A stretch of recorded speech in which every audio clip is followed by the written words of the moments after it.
Je pense que c'est à la jeunesse qu'il revient d'écrire l'histoire, donc c'est une très bonne chose. Je pense que c'est maintenant qu'il faut s'engager, avant que la déconstruction de la France n'arrive malheureusement à un stade qui soit irréversible.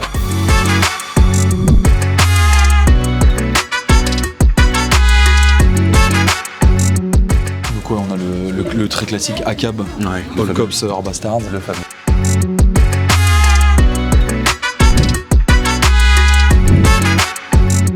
Donc pour moi, la France, c'est tout simplement mon pays. Bonjour à tous et bienvenue sur VA+. Aujourd'hui, on est sur le campus universitaire de Caen en Normandie et on va aller à la rencontre d'un étudiant un peu particulier. C'est Tanguy David et il est militant pour Génération Z et il a la peau noire. Ça lui a été reproché très durement sur les réseaux sociaux après qu'il ait posé sur une photo d'un meeting avec Éric Zemmour. Il a reçu un torrent de haine, d'insultes et même de menaces de mort. On va passer une journée avec lui pour comprendre pourquoi il s'est engagé, comment son engagement est perçu sur la fac et comment ça se passe avec les autres étudiants, parce qu'on ne peut pas le rater. C'est parti.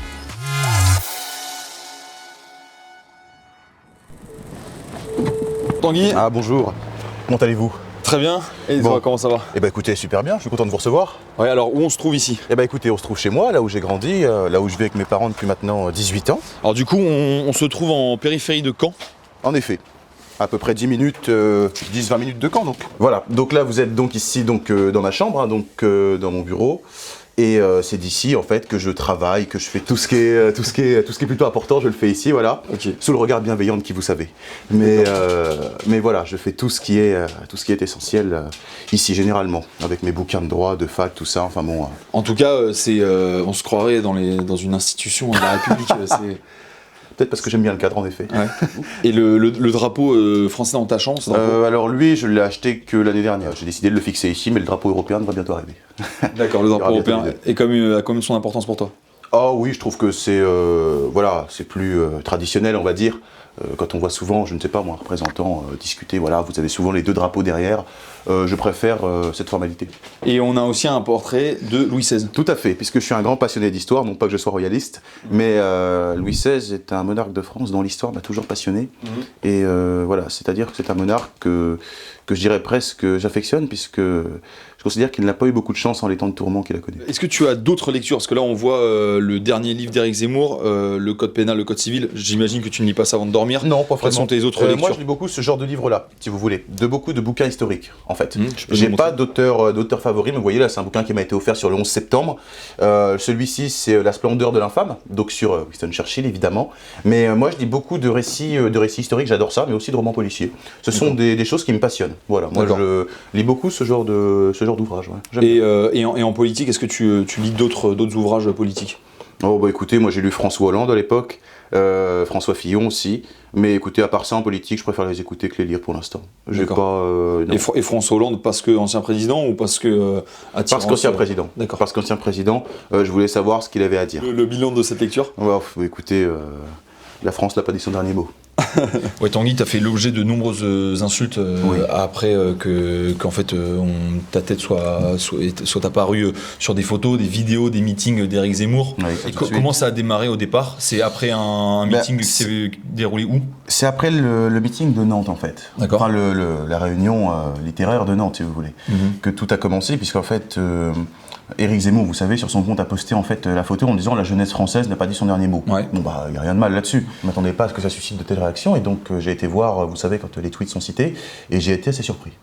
J'ai été assez surpris. Quand on voit sur un fil Twitter son nom être répété plusieurs fois et des insultes à ton encontre, comment on se sent à ce moment-là? On est un peu pris dans une tempête, dans une tourmente. Ça vous énerve. Donc voilà, moi je ne l'ai pas vécu comme une tristesse ni comme une souffrance, mais je l'ai vécu, c'est-à-dire que ça m'a mis en colère à plusieurs reprises. Ouais. Je me suis dit, il y a quelque chose qui tourne pas rond chez eux, quoi. Pour parler comme ça, voilà, je comprends pas ce que j'ai fait de mal et j'ai rien fait de mal, quoi. Je veux dire, voilà, c'est pas normal de penser comme ça. Vous retrouvez facilement des Black Lives Matter dans les biographies, des drapeaux LGBT, vous retrouvez vraiment des trucs, vous savez, de la gauche progressiste. Ah d'accord, carrément. Dans les bios, des gens qui. Parfois, vous retrouvez ça et qui vous disent, oui, non, tu te rends compte, c'est pas bien ce que tu fais, t'es manipulé, ou alors tu es leur faire valoir, tu es, enfin bon. Des trucs assez ridicules. Par contre, j'aurais soutenu Jean-Luc Mélenchon, étonnamment, on m'aurait rien dit. Mais là, je veux dire, bon, comme par hasard, un noir qui soutient Zemmour, ça fait tâche pour eux, forcément. Ok. C'est pas possible. Comment tes parents ont réagi, du coup, à cette polémique? Mes parents, par contre, ont eu peur pour ma sécurité. quand j'ai reçu des menaces de mort. C'est-à-dire des trucs du genre, oui, on va t'attraper, on va te tuer, machin, etc., on va te choper, etc. Mes renoissures vont s'occuper de toi, enfin des trucs un peu, voilà. Mais personnellement, j'ai jamais craint grand-chose. Toi, quelle est ta réflexion derrière ça? Tu es de couleur noire et tu soutiens des candidats conservateurs. Pour toi, ce n'est pas une question. Pour toi, ça a tout à fait lieu d'être. Qu'est-ce que tu réponds à ces gens? Moi, je leur réponds que quand on prône l'antiracisme, il ne faut pas avoir adopté de comportement raciste soi-même. C'est-à-dire que placer quelqu'un dans une case parce qu'il est noir et qu'il ne soutient pas quelqu'un, ou en tout cas un candidat, qui est de son propre bord politique, c'est du racisme. C'est-à-dire me dire tu ne peux pas être noir et soutenir un conservateur parce que tu es noir, c'est du racisme. Moi je leur réponds finalement qu'ils doivent un petit peu s'ouvrir et étudier plus profondément leur comportement. Et bien on se dirige vers la faculté de Caen, où tu es étudiant en première année de droit. En première année, tout à fait, en L1. Est-ce que quel est le métier que tu aimerais faire plus tard? Moi, c'est une carrière en politique que j'aimerais construire. Ouais. Voilà. J'aimerais beaucoup m'engager pour la France en politique. Donc, je vise, pourquoi pas plus tard, je donne pas de date, mais pourquoi pas plus tard la députation, pourquoi pas, voilà, devenir, avoir des fonctions plus, voilà. Mais j'aimerais beaucoup, moi, pouvoir exercer une fonction politique, en tout cas être un responsable politique en France. Ok, alors Tanguy, on se trouve là, du coup, sur le campus. En effet, là, on est sur le campus 1 donc, de l'université de Caen-Normandie. Enfin, c'est un endroit que j'apprécie, quoi. Je suis très content, je me plais bien ici. Et depuis que tu t'es fait un peu connaître par ton engagement, oui. Comment ça se passe les étudiants? Est-ce que tu as des gens qui viennent te voir pour te féliciter, des gens qui te soutiennent? J'ai beaucoup d'amis qui m'ont manifesté leur soutien parce que tout le monde a vu la vague de commentaires racistes et haineux et j'ai été pas mal soutenu à ce moment-là en fait. Voilà. D'accord. Mais tu étais engagé à l'Uni, tu disais aussi. Donc je suis également engagé donc à l'Uni. Voilà, nous on est contre l'écriture inclusive, on soutient la police, etc. On est très à droite aussi à l'Uni et c'est mon premier engagement politique en fait à la base. Il y a une proximité entre les deux mouvements? Il y en a au sein du mouvement de l'Uni qui soutiennent Éric Zemmour, mais nous ne sommes pas, ils sont pas tous favorables à Éric Zemmour. Il y en a qui penchent plus pour Xavier Bertrand, plus pour Valérie Pécresse. On soutient plusieurs personnes à droite. Okay. Voilà. Mais ici, majoritairement, en tout cas à l'université, on n'est pas très à droite. Ouais, okay. Je me sens un peu seul quand je soutiens Zemmour. Pour toi, c'est la ville qui est comme ça, la région qui est comme ça, les étudiants arrivent, ils sont déjà matrixés par le lycée? Je pense, ou alors ils l'ont été avant. Je ne sais pas d'où ça vient, mais il y a une forte présence gauchiste et bien pensante, si vous voulez. Okay. Voilà, là je suis regardé en ce moment, parce que les gens savent très bien qui je suis. Tu reconnais un peu ces regards, est-ce qu'ils sont habituels? Oui, c'est assez habituel quand j'arrive. D'abord, je suis toujours le seul en costume, ou alors rare, ceux qui le sont aussi, mais parce que les gens voient très bien qui je suis, forcément. Est-ce qu'on te prend pour un chargé de TD ou un prof parfois? Oui, mes amis au tout début, qui sont aujourd'hui... Pour quelqu'un de la sécurité.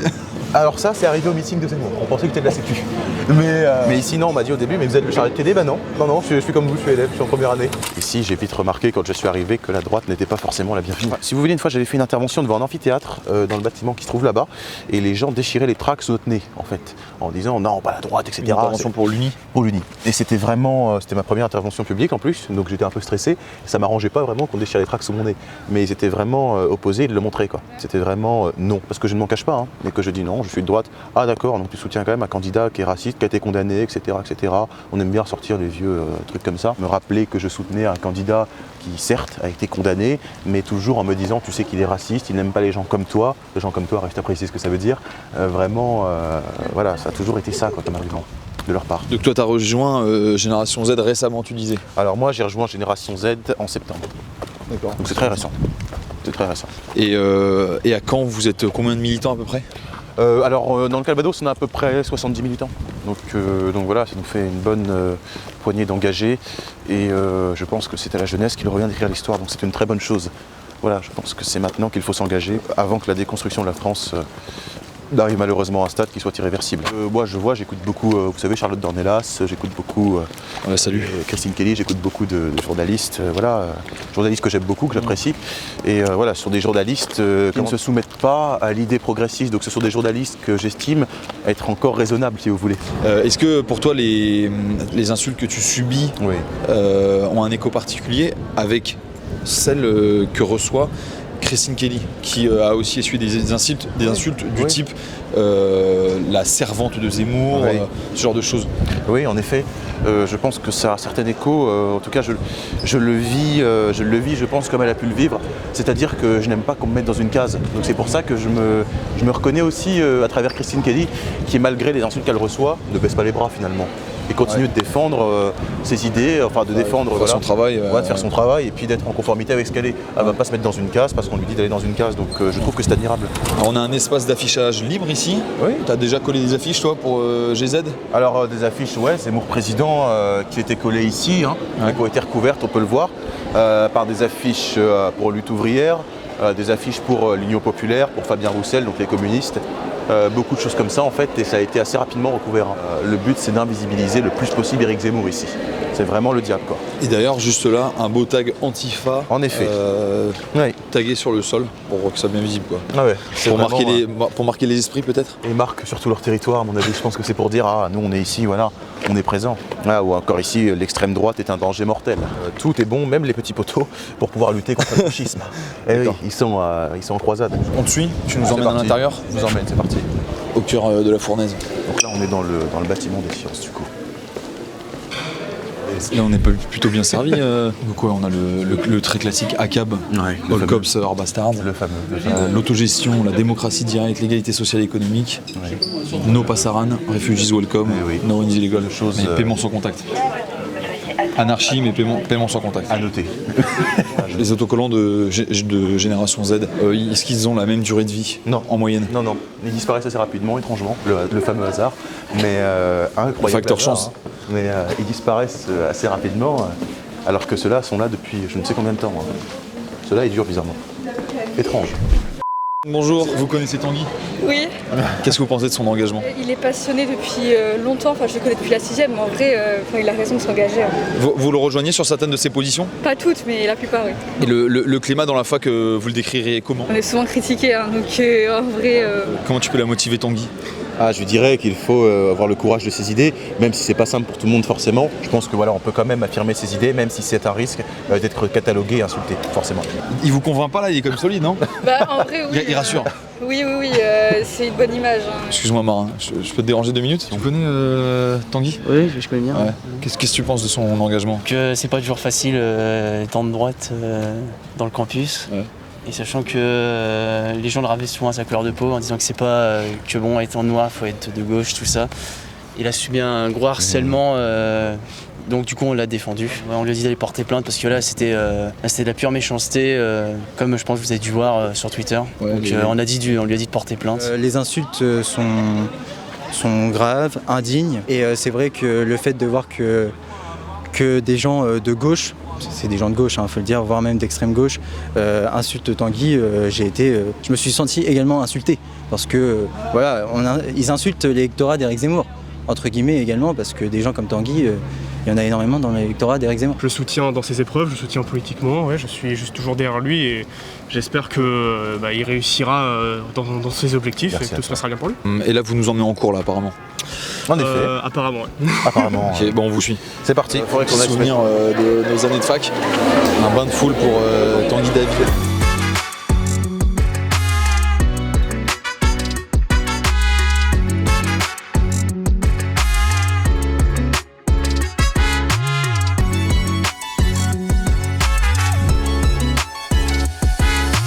Histoire de cours, Tanguy, on a parlé de Donald Trump apparemment pendant ton cours. Oui, donc le professeur là, de droit constit à un moment donné proclame comme ça, sereinement, que tous ceux qui soutiennent Donald Trump sont des abrutis. Donc j'ai été voir le prof à l'intercours et celui-ci en fait m'a expliqué que ceux qui votaient Trump en fait étaient antidémocratiques, que c'était dangereux et que ça posait un problème. Et je lui ai dit, mais quel est le problème que vous avez avec Donald Trump? Et puis là, bégaiement. Et puis tout de suite après, non mais il est antidémocratique, c'est le seul argument que j'ai eu le droit. Ça arrive souvent ce genre de petite incartade contre Donald Trump ou des figures conservatistes. De plus en plus souvent, il faut bien le dire. C'est-à-dire que Donald Trump est souvent la cible. Voilà, il a toujours en bon dos pour qu'on lui mette un ramassis de conneries sur le dos. Voilà. C'est limite si on ne l'accuse pas de coup d'État pour le Capitole. Ça nous rappelle une anecdote que tu nous as racontée ce midi au lycée. Oui. On t'a proposé d'aller voir la psychologue parce que tu avais soutenu en cours Donald Trump. En effet, j'avais en fait à l'élection présidentielle de 2020, donc j'avais soutenu, moi j'étais à l'époque au lycée, j'avais soutenu Donald Trump.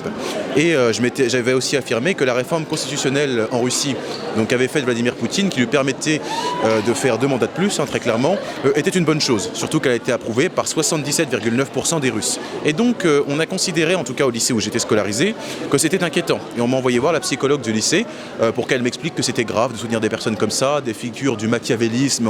C'était comme si je soutenais Hitler, c'était vraiment le diable. Mais il y a toujours eu cette psychiatrisation de l'opposition et de la dissidence. C'est-à-dire que c'est une vieille méthode communiste soviétique qu'on employait à l'époque en URSS.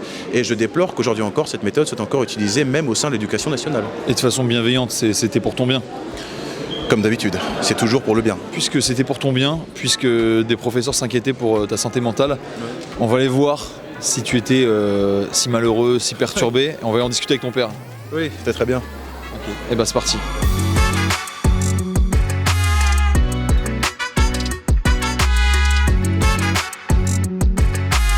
Donc nous arrivons retour à la maison. Bonjour madame, bonjour monsieur. Bonjour. Enchanté. L'histoire, ça a été une de ses premières passions. Donc l'histoire et la politique, ça marche ensemble. Ouais. Donc voilà, on n'est pas surpris. On est vraiment dans la direction qu'il a choisie depuis des années. Ouais. Je suis pas surprise, non. Surpris, hein. Non. Et le fait que ça soit avec Génération Zemmour, ça vous effraie pas, sachant qu'Éric Zemmour est quelqu'un qui est réputé pour des positions politiquement incorrectes. Vous voyez ça comment? Il y a beaucoup de gens qui disent ce que vous dites, quoi. Mais finalement, à un moment, il faut aussi qu'il y ait quelqu'un qui tape du poing sur la table et qui redresse la France. C'est-à-dire chacun a sa place en France à partir du moment où on aime son pays et on contribue à le faire vivre, le pays. Et toi, dans l'éducation que tu as reçue de tes parents, qu'est-ce que tu leur dois? Enfin, qu'est-ce qui a fait que tu en es aujourd'hui à t'engager aussi de façon aussi déterminée? Je pense que je leur dois d'abord tout, mais je pense que je leur dois aussi un certain respect, une certaine forme de rigueur et un certain sens en fait du courage. Parce que mes parents sont des gens courageux. Ils travaillent depuis très longtemps, ils n'ont jamais vécu sur le dos de la société et je pense que je leur dois beaucoup. Parce que c'est eux finalement qui m'ont transmis le courage politique que j'ai aujourd'hui, qui est de ne jamais baisser les bras et de m'engager jusqu'au bout. Et je pense qu'ils m'ont transmis en fait finalement ce sens en fait de la détermination.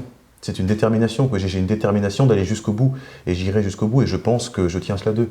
Parce que ce sont des personnes qui n'ont jamais rien lâché dans la vie et qui ont réussi. Et vous dites que vous leur avez quand même incité à être fiers de leur pays d'origine, mais pour le coup Tanguy est très fier de la France, aussi, plus que le Mali. J'ai toujours considéré la France comme étant ma terre ni d'accueil ni natale, mais ma terre tout court. Ouais. C'est-à-dire que la France m'a tout donné. Donc je lui rendrai ce que je lui dois. C'est-à-dire que la France m'a permis de faire des études, elle m'a permis d'être scolarisé, elle m'a permis de me nourrir, elle m'a permis d'être heureux et de grandir et de devenir la personne que je suis et que je suis fier d'être aujourd'hui. Et c'est pour ça que la France, pour moi, c'est tout. Je ne comprends pas comment on pourrait ne pas aimer la France finalement. Ça me paraît être complètement lunaire, surtout aujourd'hui. Donc pour moi, la France, c'est tout simplement mon pays. J'ai aucun doute là-dessus.